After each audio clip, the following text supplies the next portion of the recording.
चरण पखारेला गंगा जी के पनिया, करब सेवादारी खुश होई है महारानिया।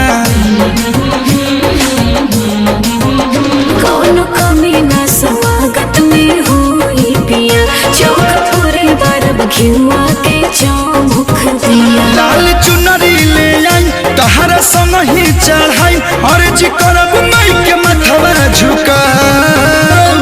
सजाओ रे सखिया पूजा के थाली सजाओ, ले आओ रे सखिया स्वागत में फूल बरसा।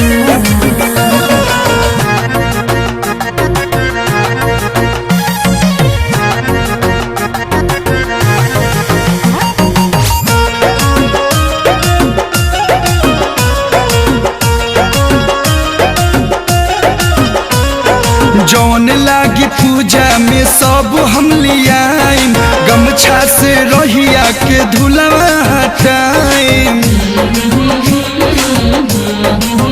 सब उनके दिहल जवन बनल बा, माई के भक्ति में मनवा तारामल बा।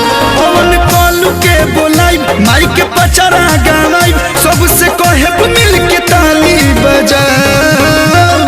सजाओ रे सखिया पूजा के थाली सजाओ, ले आओ रे सखिया स्वागत में फूल बरसा।